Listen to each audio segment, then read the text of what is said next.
ময়দার মধ্যে লবণ, চিনি আর সাদা তেল দিয়ে ভালো করে ময়ান দিয়ে তারপরে অল্প অল্প জল দিয়ে মেখে একটা ডো তৈরি করে রেখে দিয়েছি। এরপরে কড়াইয়ের মধ্যে সাদা তেলে গরম করতে দিয়ে তাতে দিয়েছি সাদা জিরে ফোড়ন আর দিয়েছি পেঁয়াজ কুচি, লঙ্কা কুচি। ভালো মতো ভেজে নিয়ে দিয়ে দেব লবণ, হলুদ, জিরে গুঁড়ো, ধনে গুঁড়ো, সব কিছু একসাথে ভালো মতো ভেজে নিয়েছি। তারপরে দিচ্ছি সেদ্ধ করে রাখা আলুটা দিয়েও ভালো মতো মিশিয়ে নিয়ে একটা পুর তৈরি করে নিয়েছি। এবার ঠান্ডা করতে দেব। আর আরেক দিকে নিয়েছি একটা বাটির মধ্যে একটা ডিম, তার মধ্যে লবণ দিয়ে একটু ফেটিয়ে রেখে দিয়েছি। এবার ওই ময়দা যে মাখাটা ছিল তার থেকে একটা লেচি কেটে রুটির মতো বেলে নিয়ে আগে থেকে তৈরি করে রাখা পুরটা সব মিশিয়ে দিয়েছি।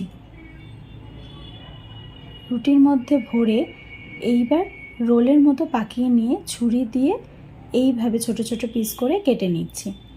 সবগুলো পিস ডিমের গোলাতে এবার এক এক করে চুবিয়ে ছাঁকা তেলে ভেজে নিলেই এইরকম মচমচে সুন্দর স্ন্যাক্স তৈরি।